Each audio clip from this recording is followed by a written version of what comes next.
बहुत ही मज़ेदार और क्रिस्पी आलू के पकौड़े बने हैं हमारे। यहाँ मेरे पास हैं 4 आलू, जिन्हें मैं ग्रेटर की हेल्प से अच्छे तरीके से ग्रेट कर लूँगी।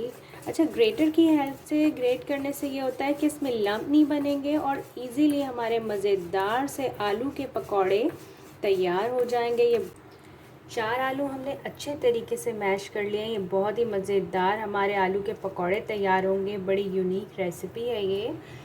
अच्छा जी, अब जो है मैं इसके अंदर ऐड करूँगी सबसे पहले अनार दाना है मेरे पास 1 टेबलस्पून के करीब, हम इसमें ये ऐड करेंगे।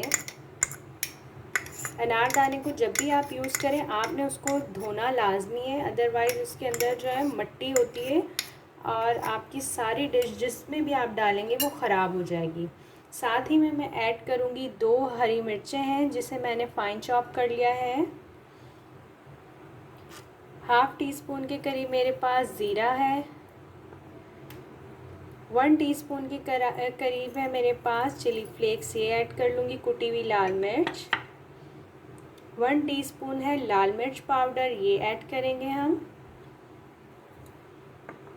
1 टेबलस्पून के करीब मेरे पास है इसमें लेमन जूस, हम ये ऐड करेंगे।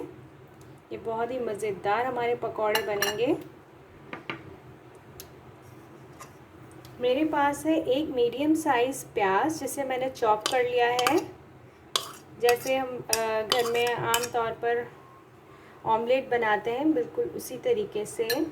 और थोड़ा सा पुदीना है, चंद पत्ते पुदीने लिए थे मैंने, उससे मैंने फाइन चॉप कर लिया है। अब हम इन सारे इंग्रेडिएंट को मिक्स करेंगे अच्छे तरीके से।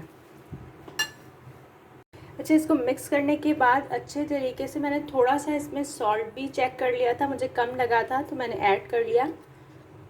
आप भी अपने टेस्ट के अकॉर्डिंग चेक कर लीजिएगा। अब मैं इसमें 6 टेबलस्पून के करीब है मेरे पास ये बेसन, ये ऐड करूँगी। थोड़ा सा हम पानी ऐड करेंगे, ज़्यादा नहीं ऐड करना, बस थोड़ा सा। देखिए 6 टेबलस्पून के करीब मैंने इसमें डाला था पानी। उस पानी के अंदर अच्छे तरीके से हमारा बैटर ऐसे रेडी हो चुका है, हमें इसी कंसिस्टेंसी के अंदर चाहिए। अब हम पकौड़े बनाते हैं इसके।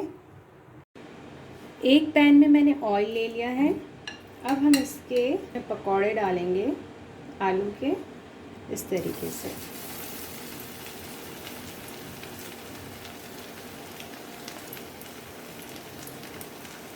आंच बहुत ज़्यादा आपने फ्लेम तेज़ नहीं करना है, बस इस तरीके से हम डालते चले जाएंगे। अच्छा, फ्राइंग के वक्त हमने ये करना है कि इसके अंदर हमने छुरी से होल कर लेना है ताकि अंदर तक हमारे पकौड़े जो हैं आलू के पकौड़े फ्राई हो जाएं, तो ये बहुत ही मज़ेदार और खस्ता बनेंगे। आपने ये ट्रिक ज़रूर यूज़ करनी है, आपको बिल्कुल भी फिर ये अंदर से कच्चे फील नहीं होंगे। तमाम आलू के पकौड़े अच्छे तरीके से कुक हो चुके हैं। आपको इसका कलर नज़र आ रहा होगा, कितना खूबसूरत गोल्डन ब्राउन कलर हो चुका है इसका। अब हम इसे डिश आउट करते हैं और आपको दिखाते हैं। मज़ेदार से आलू के पकौड़े तैयार हैं। अगर आपको मेरी रेसिपी पसंद आई हो तो इसे लाइक कीजिए, फैमिली फ्रेंड्स में शेयर कीजिए। अल्लाह हाफ़िज़।